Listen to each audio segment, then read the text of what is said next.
Day 26, Oregon Coast Trail, blue hour again. The days are getting shorter and I have a low tide window I'd love to hit at the end of the day. I do have the option of doing it tomorrow morning at another window, but it'd be nice to focus on one low tide window today. If I don't make this one, then I have 2 low tides I've got to figure out for tomorrow. But about to leave the beach, gonna head up Cape Sebastian State Park, which should be interesting because it says that the trails leading up are a little bit deteriorated. Oh wow, I can see lights coming down 101 already. Anyway,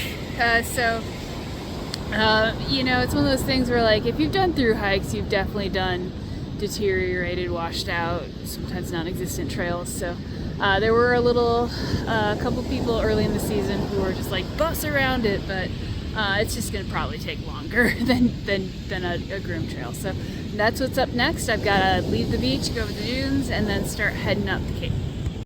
And here's a nice view of Blue Hour with my turtle tracks. So I can actually see the trail right here. Almost looks like a road heading up, and then I've got to go over the Cape. Little bit of local quirk on the way up here. It's called the Mole Hole. Looks like it's got some frogs out to tea. Currently moving through the forest, still on my climb up from the beach. Beautiful. Look at all these ferns and then mosses up on the trees. Gorgeous, gorgeous forest. The trail's actually been pretty chill. A little bit of up and down, but a lot of fairly flat area. It's been a tiny bit overgrown at times, but it's been very pleasant. Okay, this is the washout people were talking about. Yeah, that is not a big deal. There's obviously still areas to walk over here. So, I mean, I'm going to use my hands to get down it a little bit, so I'm going to turn this off, but no problem. Alright, the trail does steepen, but that's because it's headed up to the Cape, getting a wonderful wave sounds out there, even though you can't see the ocean through the screen. I can. On the final stretch out to the Cape itself. And it gets a little tunnely for a minute here. Well, hello from the high point of the trail going over the Cape. I should have stopped at one of the actual viewpoints before.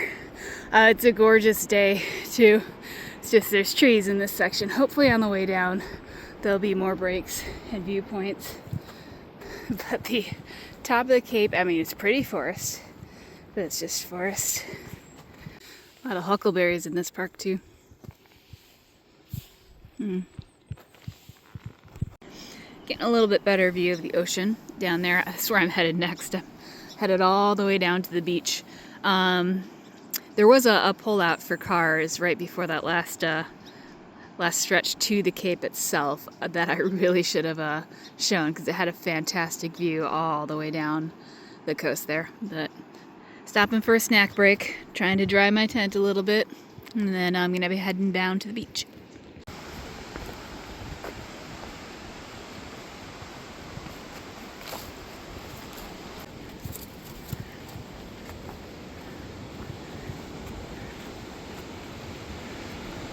Alright, last little bit. I hear there is a rope to take to get down. Oh, that doesn't look bad at all. It's a little adventurous, this last part. I actually had to slide on my belly under a tree that was downed, but about to hit the beach, and then you see it's a big long beach. So long as the Pistol River is still contained, that's probably a good 6-mile beach walk ahead of me. Well, since there's a rope, meet my poles down there.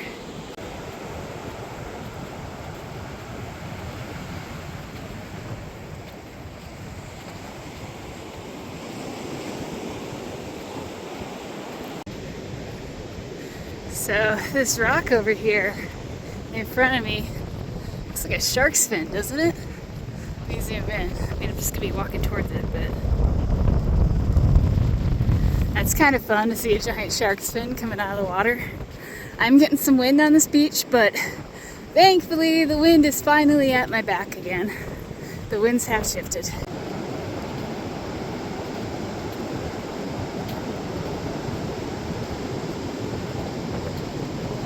Crossing Myers Creek, this is the one that doesn't really matter. It's the Pistol River further up. It's been contained by sandbar for a while, but in the spring, early summer, it had gone over that sandbar, and when it does that, it's not fordable. So I don't think, even though that was a nice storm, don't think there's going to be enough rain to breach the sandbar. I think you need full winter storms, like months of them, for that to happen. So we'll just have to see when I get there.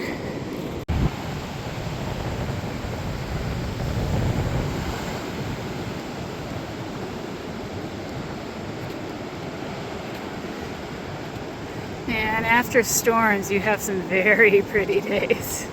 Oh, it came much closer. One of the last comments was that it was so receded you couldn't even see it. This is the Pistol River, and it came close to that sandbar, but luckily it is still contained. So no backtracking for me today. That is way closer than I thought it would be, but still crossable. Alright, I hit the gorgeous sea stacks at the end of the beach here, and this is where I'm going to be heading up. Believe it or not, there's a trail over here, and it's about a mile to my obligatory US 101 road walk for the day.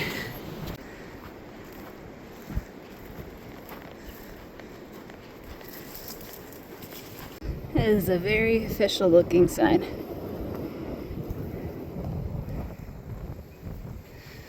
Alright, here we go. I got about 3 miles on this one.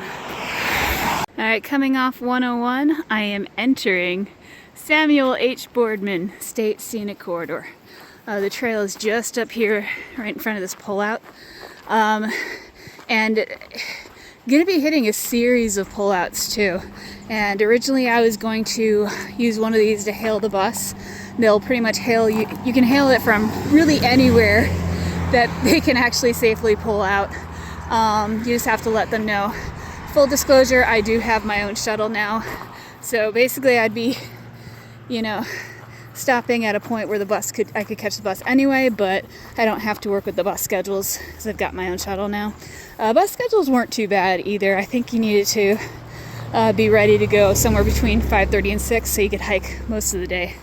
But heading back into the trail. It's literally downslope of US 101. You can see the construction ahead flag there.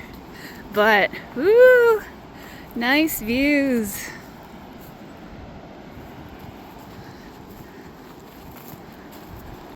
Yeah, this is gonna follow 101 pretty closely. I just came out at another parking site, and I've got this little field trail, and then I'm gonna skim the highway again, and then I think head to the right again.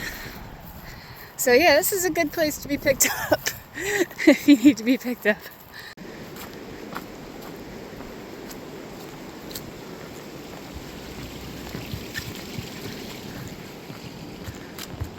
Alright, heading through the parking lot for Arch Rock State Park. I've definitely needed to have my phone out in order to follow this corridor. I'm going to use the bathrooms right now. But yeah, there's lots of little trails here, and they've been very up and down for the most part, so it's a little slower than I thought it would be.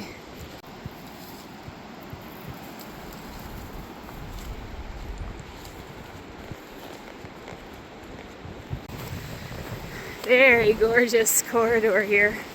A little bit more up and down than I would like, especially since I'm racing a tidal window.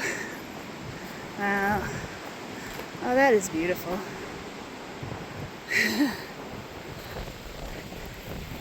Passing one of Instagram's favorite subjects. This beach is called Secret Beach. And it is pretty. Maybe I'll come all the way down here and get the full view of it.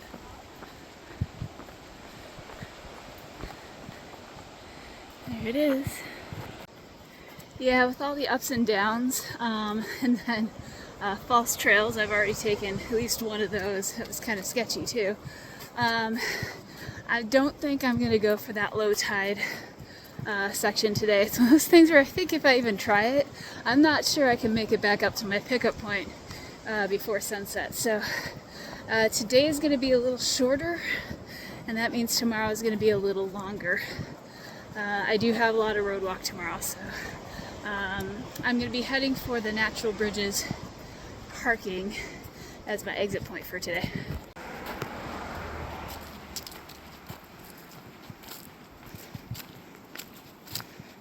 Alright, dragging my butt out at the Natural Bridges parking area. The end of today was way harder than I expected it to be. Well, that didn't go the way I wanted to go. Despite my best efforts, I did not get to that low tide area. I need to do that tomorrow morning. Like I said, this end of the trail, this section, way harder than I thought it would be. So much what we know is pointless up and downs, but like a lot of it was to scenic viewpoint, so I can kind of get it. It's just, it was more than I was expecting. So I've got 21 and a half miles to the border. I'm gonna try to do it tomorrow. We'll see how that goes. A lot of tomorrow is road walk, but a lot of tomorrow is perhaps more of this. So I guess we'll just have to wait and see. And in case it's not visible when I get here tomorrow, these are the Natural Bridges.